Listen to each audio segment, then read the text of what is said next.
Hi guys, Scott here with Stay Wild TV. Today we're going to be doing the first video in a series of Bowdrill videos. This will be more evaluation of different wood types, and we'll do some evaluations of using different things for bearing blocks. So stick with me and we'll do the first combination of woods to try out, which I'm going to try and do oak on oak, which is one of the hardest ones because obviously it's really hard wood. And maybe in some later videos we'll go through wood condition, try and find fresh dead standing wood for Bowdrill sets in the wild. I'm going to go off and select a bow, piece of hazel for the bow, and for the string, instead of using paracord that I normally use, I'm going to use a bit of bank line. So I've heard that it grips the spindle a little bit better, so we'll give that a try. And as a bearing block in this video I'm going to use my SE fire steel, which obviously has a Bowdrill divot in it, but I will be wearing a pair of gloves because, like most gimmicky things that have Bowdrill divots in, they don't actually think about how much the friction heats up the object you're trying to use. So I'm going to use a pair of gloves to negate that. So stick with me guys, I'll just go and grab a bow quickly. I will do a quick video on what I look for in a piece of wood for a bow. It's very simple, but yeah, I made my bow. So if you want to see that video, like I said, I'll add it to the end. So I'm going to use a piece of oak. We'll just move this piece of bank line out of the way. If you're wondering what I've got in this bag, it's tinder. So in here I've got a mixed bag of straw and hay, and the reason I've got this is because this woodland's not got a lot of natural tinder resources that I can keep taking from, and also it's consistent, so I can use this consistently throughout the entire series. I'll get very similar results when it comes to the tinder because it's more about testing out the actual wood combinations rather than the tinder combinations. But we'll do another series soon, at some point probably this year, on different tinders. But in terms of teaching courses, that's what I use. It's cheap, affordable, burns relatively well, and it biodegrades. So I've got my piece of oak here, part of a dead fallen limb that I've taken off. So we'll make the half board and the spindle out of this if we can. Try and make it out the same piece, so I'm probably going to take it off here.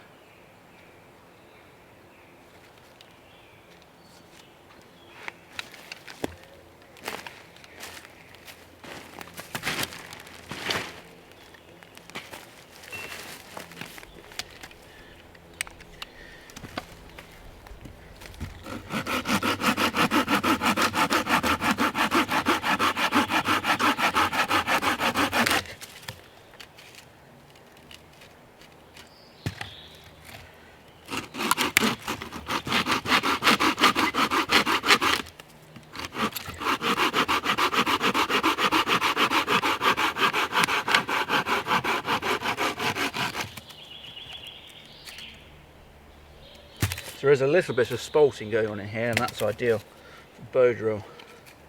It's the fungal activity. Most certainly helps. I'm just going to remove the bark from this and baton this down. So speed things up. I'm not going to show you batoning through this. I'll do another video on batoning if you want, but it's pretty straightforward. Catch carved half board and spindle from that piece of oak. It wasn't amazingly straight, so fortunately my spindle does have a little bit of a banana on, and that's just going to make things a little bit harder, as when it's spinning it's going to effectively move around a bit more and make my hole a bit bigger, which means there's a very high chance that it will burn out to one side of the notch and not collect as much dust. Another problem is that's also going to waste a hell of a lot of energy, which in Bowdrill you want to conserve as much as possible. But the best thing about Bowdrill is once you've got it, practice with gnarly stuff, so that if you are ever caught out, which is very unlikely because you'll probably have another form of fire starting on you and you do have to rely on Bowdrill, then if you're just practicing with perfect stuff and aids in terms of bearing blocks, then you're going to be stuffed when you have to go out and you have to make everything from scratch. because using a piece of green wood as the bearing block, or a piece of resiny wood, still produces a hell of a lot more friction than any of the other modern aids. So yeah, we'll give this a crack. We'll just burn this in and we'll see what happens. Again, this is a series about testing different wood combinations, not only for my benefit of my students, because you know, even instructors have to practice all the time. Using different combinations means that if somebody comes to a course on one of my 24-hour advanced fire lighting courses and they end up using a piece of oak, then I can talk them through it a bit better the more I use it. Obviously, ideally you want to be using softer woods for the half board and a slightly harder wood for the spindle, but on this instance I'm going to use the same wood combination. Okay, so first things first, I've got to get this spindle into the bowstring, like so. I'm going to start foot, and I'm just going to take this knife off, so I'm not moving around again. That's going to cause me to lose energy. Get the old bearing block on there. We're just going to gradually start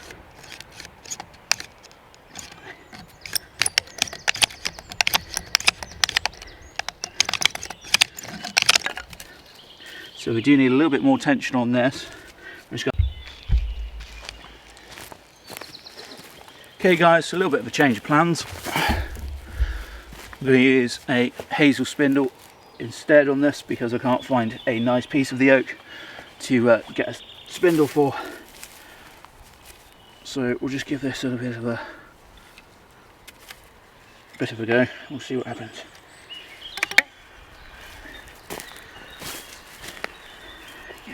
Off.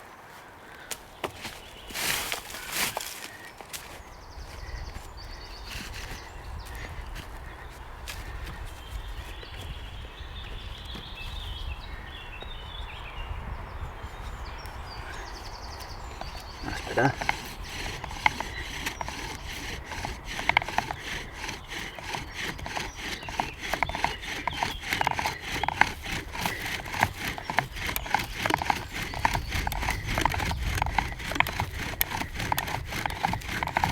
So I'm not rushing, all I'm doing is burning it in.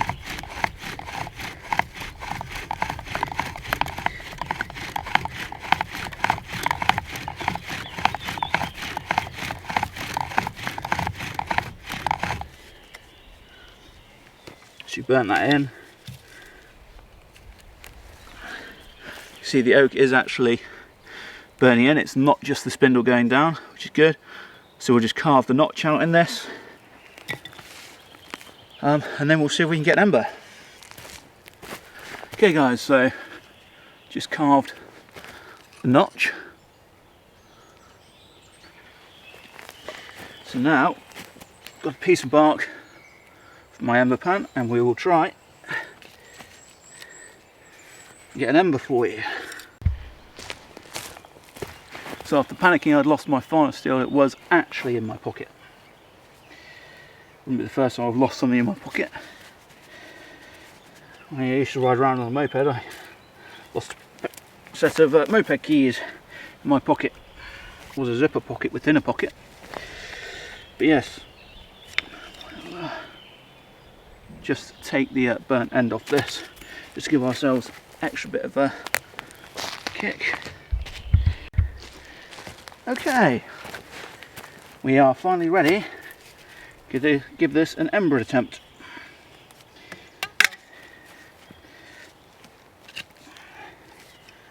That's in there nicely.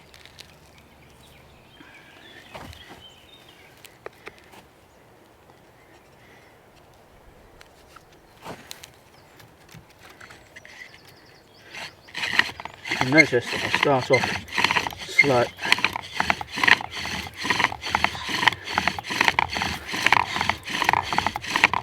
Let that heat build up.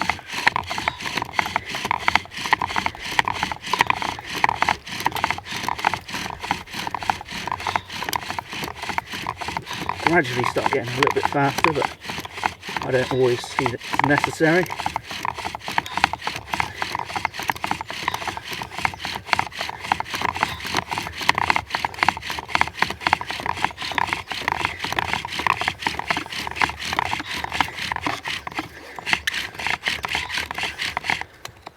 see, have we got an ember there? Smoky on its own. Get the old knife out. So just give that a little bit of tap, tap. So we have got smoke coming from there now. We'll just let that coalesce.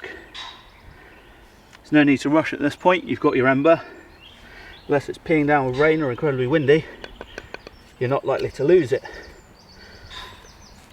This is also a good point, or a good point in time, to let yourself catch your breath. So all I do is I let that combine together and wait until I see a really nice glowing red cherry. You can add a little bit of oxygen to it. You don't want to add too much, you might blow it out. Remember, this is when the fire is in its most fragile state. So let it get a bit of fuel.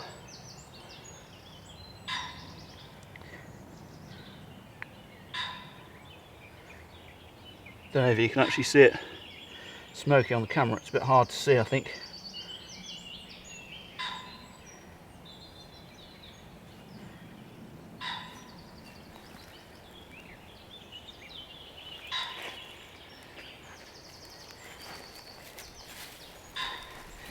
Get your tinder ready.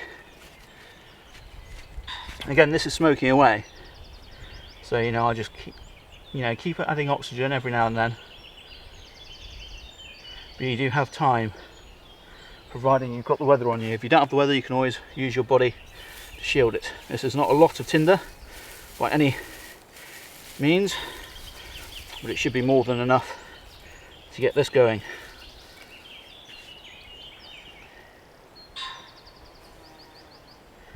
So I'll blow this into flame for you here, and then I'll just chuck it on my fire pit there. Just pick that up. So we do have a nice glowing ember on this now. So all I'm going to do is marry these two up, like so, tip over.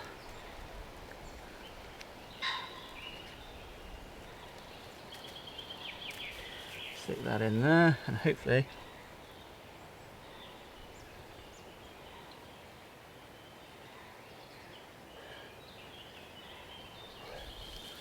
let it go out.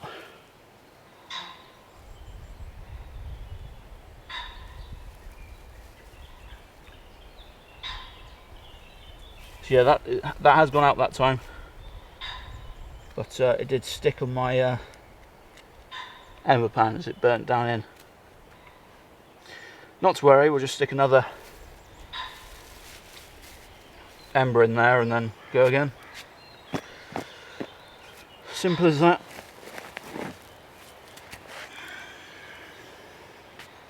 So we'll get the powder out here.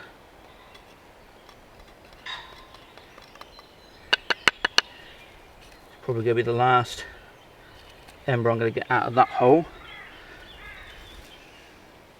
Just going to adjust this so it has fresh wood.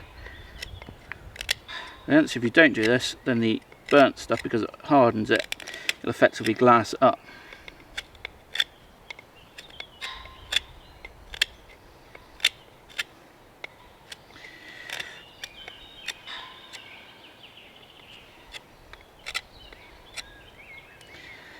This is where the people that say guarantee your ember are like, well, why didn't you put a bit of charcloth or a bit of tinder fungus or cramp ball down there? My answer to that is, well, that is nice to guarantee that ember, and it wouldn't have gone out if I had a bit of charcloth in there. If you don't have charcloth and all you do is guarantee that ember, when you can't guarantee that ember if you're under pressure, then you're going to be stuck. So you might as well just practice old school, and then if you want to add anything extra, you can. It's always better to practice the old official style than it is to practice with all our modern enhancements and then find yourself stuck.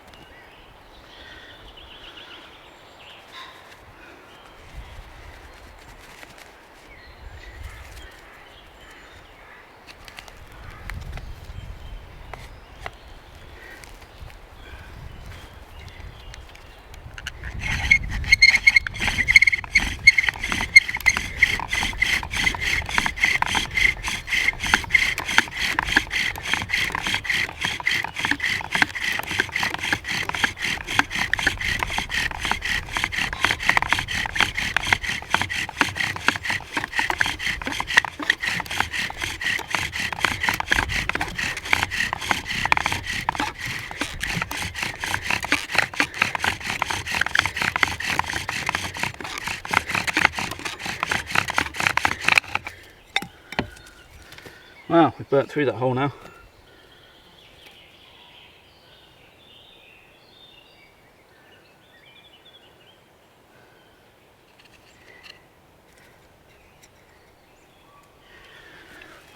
So, make another hole. Didn't work out, so we'll go for the second hole.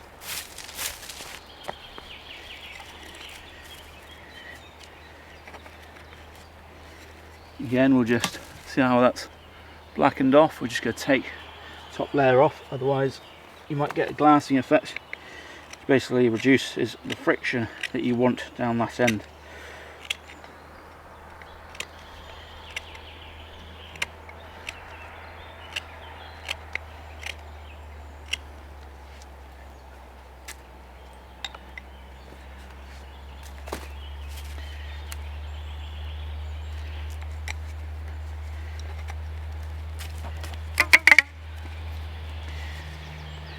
The good thing about Bowdrill, it's all about perseverance. Try and try again.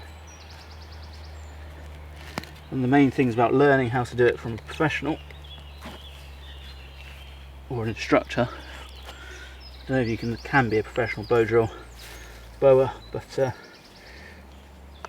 yes, it's basically just learning when to put effort in and when to save your effort.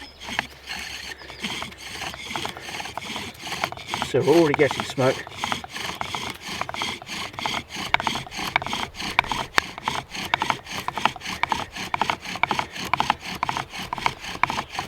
Effectively what you want to do is fill your notch up with dust before you start really going for an ember. So we've got the dust in there.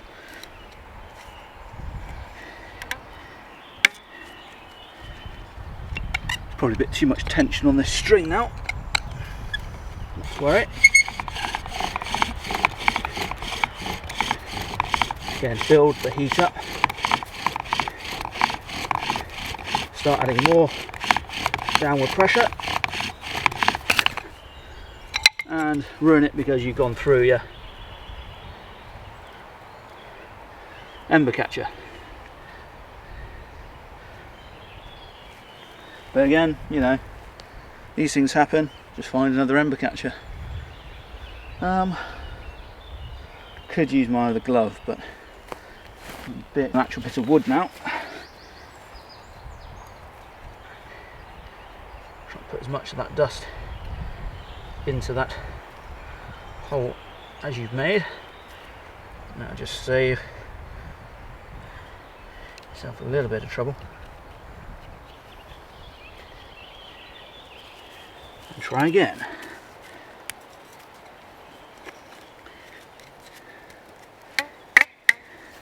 Probably going to have to go on to hole 3 soon, because this is not going to bow for very long as it is.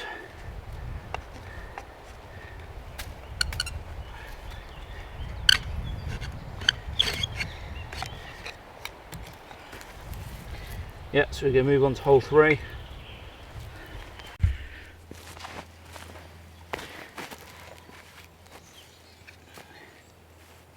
Okay guys, so this is it.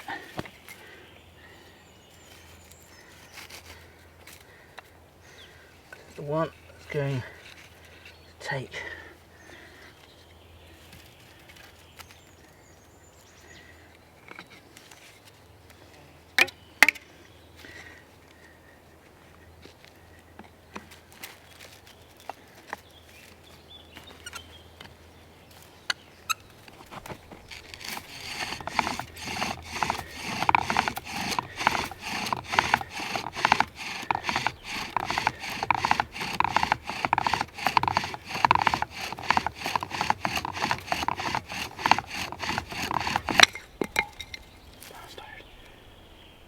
although,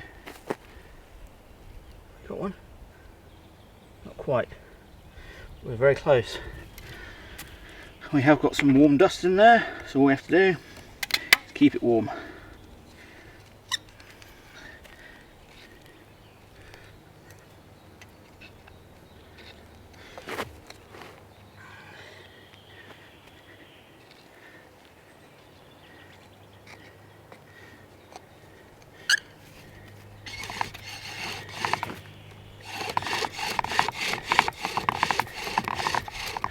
carried away.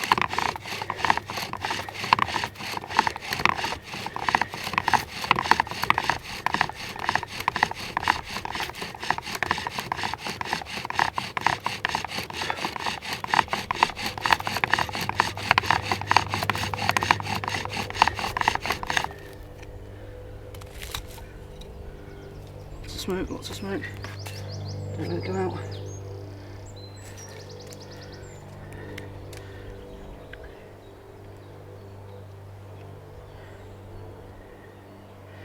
There we go, it's smoking on its own.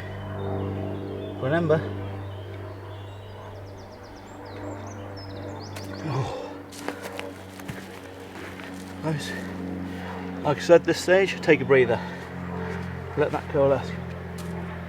Whoa, blimey. Tell you what, maybe oak was not the best wood to choose to start this series off. It's a hell of a lot harder than most of the woods that I use, by preference, because obviously they're a lot softer.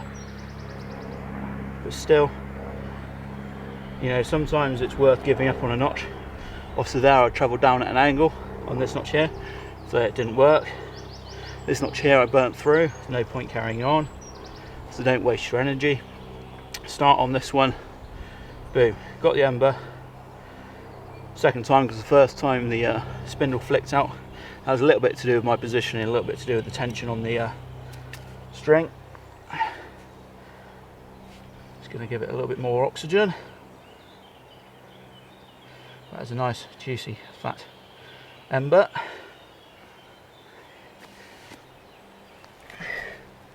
And just because I don't want to do it again, we'll add a tiny bit of char cloth to the tinder bundle. Just a bit of homemade char cloth, as it were. You don't need a lot. A little bit like that. I'm not going to add this to that. I'm just going to literally add it to the tinder bundle once I've adjusted it.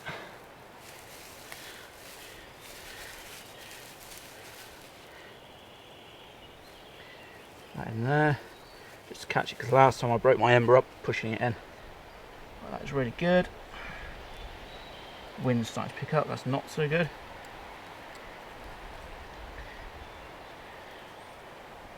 Okay, we've got good transference. I'll try and push this tinder up and around it. Let the air start to take it. Got a little bit of wind now. So as I'm still breathing a little bit heavily, we'll let the wind do the work. Again, we'll try and close this tinder bundle around it a little bit so it's got fuel. Can start adding extra oxygen.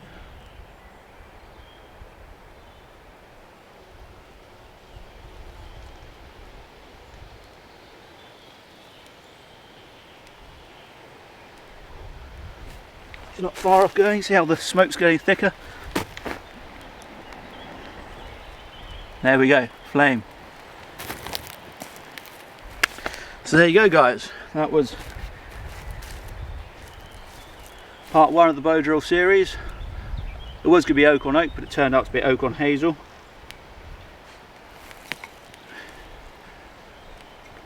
I was very surprised. You know, this oak is in great condition because it's from a downed limb. The part of the limb was pretty much vertical, so very free of moisture. It's already started breaking down. There's a little bit of fungal activity in here. So, you know, it is quite soft for a piece of oak, but it's still harder than, say, a piece of lime or even a piece of sycamore. And it didn't burn through as much my spindle as I was expecting it to. I was expecting the spindle to burn down a bit more than the hearthboard, but yeah, it worked. We persevered, we got the ember, so job done. Okay guys, thanks for watching. Remember, I'm trying to grow my channel right now, so please remember to hit the subscribe button, hit the notification bell. Until next time guys, remember, you were born wild, so stay wild.